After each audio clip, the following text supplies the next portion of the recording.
Hello दोस्तों, मैं Ahmad Matin, electrician trade instructor Ahmad Abdullah Garib private ITI के यूट्यूब चैनल में आप लोगों का स्वागत करता हूं। जैसे दोस्तों ये जो है तो मेरा लगभग पांचवा लेक्चर है। तो जैसे अगर आप कंटिन्यूअसली मुझे फॉलो कर रहे हैं और आप देख रहे हैं कि हम लोग जो है तो डीसी पावर सप्लाईज के बारे में बात कर रहे थे। तो ठीक है, हमने इससे पहले जो है तो डीसी पावर सप्लाई एसी को डीसी में कैसे कन्वर्ट करते हैं इसके हमने 3 मेथड देखे, half wave rectifier, full wave rectifier, bridge rectifier. लेकिन दोस्तों इसका एक कुछ ड्रॉबैक्स भी है इसके, जैसे कि अगर हम इस तरह के सिंपल वाले रेक्टिफायर्स इस्तेमाल करते हैं, अगर हम जिस तरह के जो मैंने भी मेंशन किया हूँ half wave rectifier, full wave rectifier and bridge rectifier, और हम उसमें जो है तो स्टेप डाउन ट्रांसफार्मर यूज करते हैं, तो उसका क्या होता है दोस्तों कि हमारी जो पावर सप्लाई की जो फ्लक्चुएशंस होती है एसी पावर सप्लाई की, उसमें जो है तो हमारा जो लोड होता है, हमारा जो हम लोड देते हैं, तो एक्चुअली हमारे आउटपुट में भी जो है तो पावर सप्लाई में फ्लक्चुएशंस आती है। ये उसका एक ड्रॉबैक है बहुत बड़ा, जो हम जो ट्रांसफार्मर से पावर सप्लाई बनाते हैं। और हमारे जो इलेक्ट्रॉनिक्स डिवाइसेस है, तो जैसे हम जानते हैं कि ये बहुत सेंसिटिव होते हैं, इनको जो है तो कांस्टेंट पावर सप्लाई या रेगुलेटेड पावर सप्लाई लगती है।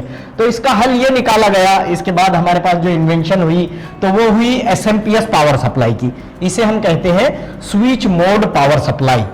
ठीक है, तो ये स्विच मोड पावर सप्लाई होता क्या है एक्चुअली दोस्तों, तो आज हम लोग इसका जो है तो एक ब्लॉक डायग्राम की शक्ल में हम देखेंगे कि स्विचिंग मोड पावर सप्लाई या एसएमपीएस पावर सप्लाई क्या होता है। मैं आप लोगों को बता दूं कि आजकल हमारे पास जो भी एसी से डीसी कन्वर्शन के लिए जो हमारे पास जो भी पावर सप्लाईज आती है, फिर वो आपका लैपटॉप का जो है तो 19 वोल्ट 24 वोल्ट का डीसी पावर सप्लाई हो, या हमारे किसी भी तरह का हमारा मोबाइल का चार्जर हो, ये पूरे जो है तो एसएमपीएस पावर सप्लाईज होते हैं दोस्तों। ठीक है, और इसका सबसे अच्छा और एक फीचर है इसमें, वो ये है कि it is light in weight. आप देखोगे कि जो ट्रांसफार्मर वाला पावर सप्लाई होता है वो हेवी होता है वजन में, बल्कि heavy and it occupies more space, उसको हमको रखने के लिए जगह भी ज्यादा लगती है। जबकि हमारे एसएमपीएस पावर सप्लाई में एक तो ये लाइट वेट होता है, बहुत ही कॉम्पैक्ट होता है साइज में, और हमारी जो इलेक्ट्रॉनिक्स लोड है उसके लिए एकदम परफेक्ट है, सूटेबल है, because there are no output fluctuations in the power supply. हमारी जो पावर सप्लाई है डीसी, इसमें फ्लक्चुएशंस नहीं होती है, अगरचे कि हमारी एसी में फ्लक्चुएशन भी हो।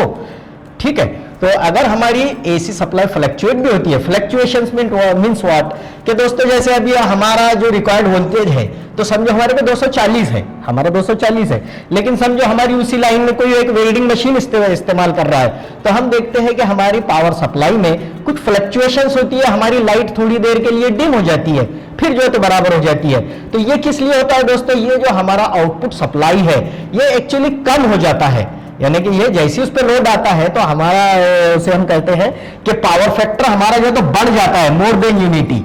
तो खैर ये तो दूसरा टॉपिक है पावर फैक्टर का, हम वो बाद में देखेंगे, लेकिन मकसद ये है बताने का कि ये जो पावर सप्लाई फ्लक्चुएशन है जो हमारे आउटपुट में रिफ्लेक्ट होती है बिकॉज ऑफ इनपुट पे फ्लक्चुएट हो तो आउटपुट में रिफ्लेक्ट होती है, तो ये हमारे जो इलेक्ट्रॉनिक्स सेंसिटिव डिवाइसेस है उनके लिए जो है तो बहुत घातक है। इसके लिए जो इन्वेंशन हुआ या जो पावर सप्लाई निकला वो है एसएमपीएस पावर सप्लाई। ठीक है, स्विच मोड पावर सप्लाई या स्विचिंग मोड पावर सप्लाई। आज हम हर जगह देखेंगे हमारी एलईडी, एलसीडी, आपका जो है तो हमारा मोबाइल चार्जर, आपका एसएमपीएस पावर सप्लाई हर जगह है, तुम्हारे लैपटॉप की पावर सप्लाई। आज जो हमारी एलईडी लाइट्स, एलईडी पैनल्स लगे होते हैं, उसमें भी जो हम ड्राइवर कहते हैं वो भी एक्चुअली क्या होता है, वो एसएमपीएस पावर सप्लाई होता है दोस्तों। एक्चुअली जो है तो उसका trade name, if you go on some shop, अगर आप किसी दुकान पर जाते हो और उसे कहोगे कि मुझे जो है तो एक एसएमपीएस पावर सप्लाई दो एलईडी के लिए, तो नहीं देगा, आपको उसे कहना पड़ेगा कि मुझे इतने वैट का जो है तो एलईडी लाइट ड्राइवर चाहिए। तो ट्रेड नेम में भी डिफरेंट, आपका जो ट्रेड नेम है या हम जो मार्केट में जो नाम इस्तेमाल करते हैं वो अलग हो सकता है, लेकिन वो होती एसएमपीएस पावर सप्लाई ही है। तो आज हम दोस्तों क्या देखेंगे कि एसएमपीएस पावर सप्लाई या स्विच मोड पावर सप्लाई क्या होती है और इसका ब्लॉक डायग्राम क्या है। इसके बाद हम आज के लेक्चर के बाद हम एक एक करके इसके पूरे ब्लॉक्स देखेंगे। अगर आप मुझे जो है तो पूरी तरह से फॉलो अप कर रहे हैं और मेरे वीडियोस देख रहे हैं तो आई होप कि आप लोग इस चीज को समझ जाओगे। ठीक है, तो सबसे पहले क्या होता है दोस्तों, हमारा जो पहला ब्लॉक है इनपुट रेक्टिफाइड एंड फिल्टर्ड। तो क्या होता है कि हम जो है तो हमारी एसी पावर सप्लाई लेते हैं, और हमारी एसी पावर सप्लाई लेने के बाद हमारी एसी सप्लाई क्या हो सकती है, हमारी एसी सप्लाई 240 वोल्ट एसी भी हो सकती है, 440 वोल्ट एसी भी हो सकती है, if you are talking about the single phase. ये सिंगल फेज की ही बात मैं अभी कर रहा हूं फिलहाल, वैसे 3 फेज में भी हम जो है तो इस्तेमाल कर सकते हैं इसको, जो हमारे जो डीसी ड्राइव्स वगैरह में हमारा 3 फेज रेक्टिफायर भी इस्तेमाल होता है। ठीक है दोस्तों, तो हम जो है तो इसके क्या करेंगे कि इसको एक इनपुट देंगे एसी सप्लाई का 24440 वोल्ट इनपुट 50 हर्ट्ज। तो ये पहले स्टेज में क्या करेगा, वो सप्लाई लेगा, वो इनपुट को रेक्टिफाई और फिल्टर करेगा। अब रेक्टिफायर और फिल्टर क्या है कि इनपुट हमारा जैसा आ रहा है तो उसको उसी कंडीशन में वो रेक्टिफाई करेगा, यानी कि 240 को वो रेक्टिफाई करके 240 वोल्ट डीसी बना देगा।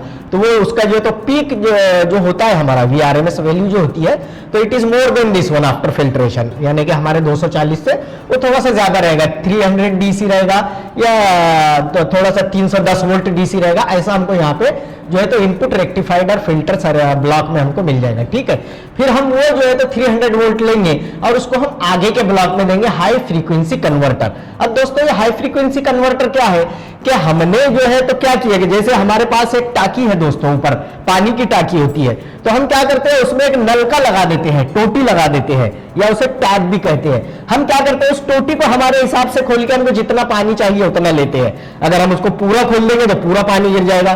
तो हमारे पास क्या है, पानी फुल भरा हुआ है, लेकिन हमको क्या चाहिए, उसमें से थोड़ा पानी चाहिए, तो ये हमारी एक टोटी है या हमारा ये नलका है।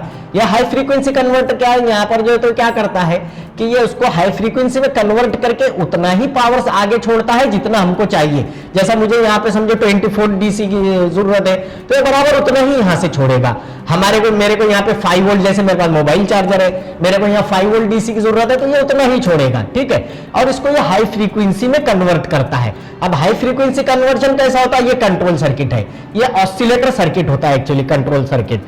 तो ये क्या करता है, ये सप्लाई को जो है तो 15 to 50 किलोहर्ट्ज वाली फ्रीक्वेंसी में कन्वर्ट कर देता है डीसी सप्लाई को। ठीक है, यहाँ पे हमारा जो है तो डीसी है, अभी डीसी चल रहा है हमारा, उसको 15 to 50 किलोहर्ट्ज डीसी सप्लाई में कन्वर्ट कर देता है। और जैसे ही हमारी ये फ्रीक्वेंसी चेंज होंगी तो अकॉर्डिंग टू दैट हमारा आउटपुट चेंज होगा। आ रहा समझ में, फ्रीक्वेंसी हम जो है तो चेंज करेंगे, हमारा आउटपुट चेंज होगा।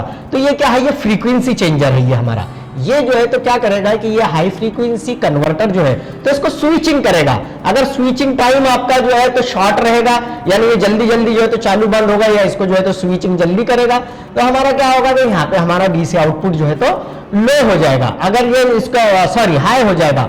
अगर ये इसको स्लोली जो है तो ऑन ऑफ करेगा तो हमारा डीसी सप्लाई लो हो जाएगा। In this way this control circuit is operating to this high frequency converter circuit. ये दोनों एक ही है, एक दूसरे से मिलकर ये चलते हैं। ठीक है, फिर यहां से हमको 15 to 50 किलोहर्ट्ज जो है तो हमको सप्लाई मिल गया। With how much supply we are having here 350 to 300 approximately 300 volt DC. ठीक है, तो फिर अभी 300 वोल्ट डीसी में से हमने उसको जो है तो कन्वर्ट किया हाई फ्रीक्वेंसी में, और उसको अपने रिक्वायर्ड लेवल तक ड्रॉप किया। ठीक है, रिक्वायर्ड लेवल तक ड्रॉप किया, जबकि हम इसको स्टेप डाउन भी कह सकते हैं, लेकिन step down is specialized term for the transformers. तो हम यहां पे इसको कह सकते हैं कि हमने इसको चॉप किया या हमने इसको कम किया। ठीक है, फिर वो चॉप किया हुआ सप्लाई हमने उस कम किया हुआ सप्लाई हमने क्या किया, जो है तो फिल्टर और रेक्टिफायर को दिया, रेक्टिफायर और फिल्टर को दिया। जैसे हमने उसका लेवल यहाँ पे 5 वोल्ट तक ड्रॉप कर दिया, फिर उस 5 वोल्ट को हमने क्या किया, यहाँ पर जो है तो एक DC output rectified and filtered block को दिया। फिर ये क्या करेगा, वही हमारे 5 वोल्ट को जो है तो रेक्टिफाई करेगा, फिल्टर करेगा, और हमको यहाँ पे डीसी 5 वोल्ट आउटपुट देगा। If you are using a 5 volt output, अगर 24 कर रहे 24 देगा, 19 कर रहे 19 देगा, 110 कर रहे 110 देगा। It depends on our requirement, हमको कितना सप्लाई चाहिए वो हिसाब से। ठीक है, अब आप लोग बोलोगे कि ठीक है सर ये हो गया, तो ये क्या है, तो इसे हम क्या कहते हैं, देखो closed loop feedback control system.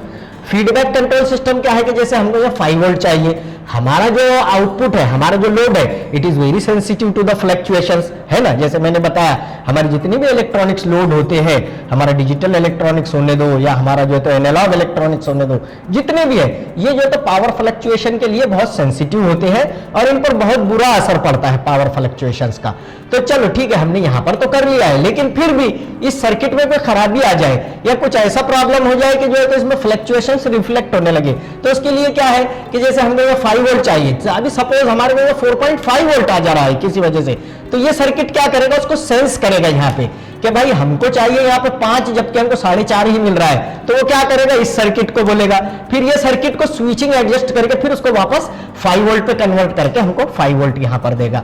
ठीक है, तो ये जो है, तो जैसे मैंने एक्सप्लेन किया, तो आप बोलोगे कि ये 4.5 वोल्ट रहेगा 2-3 मिनट, फिर ये इसको बोलेगा, फिर ये इसको बोलेगा, फिर हमको मिलेगा। ऐसा नहीं है, ये मिली सेकेंड्स में ये होता है, हमको पता भी नहीं चलता। वो जो है तो माइक्रो सेकंड्स के लिए जो है तो कम होता है, आउटपुट उसको सेंस भी नहीं कर पाता है, ये इसको मेंटेन कर देता है। तो दोस्तों इस तरह से हमारा एसएमपीएस पावर सप्लाई काम करता है। उम्मीद है दोस्तों आज का लेक्चर आपको समझ में आया होगा। तो मेरी आप लोगों से गुजारिश है कि हमारे YouTube चैनल को ज्यादा से ज्यादा जो है तो देखें, उसको सब्सक्राइब करें और जो है तो इसको ज्यादा से ज्यादा इस वीडियो को शेयर करें। मिलते हैं दोस्तों अगले लेक्चर में। Thank you.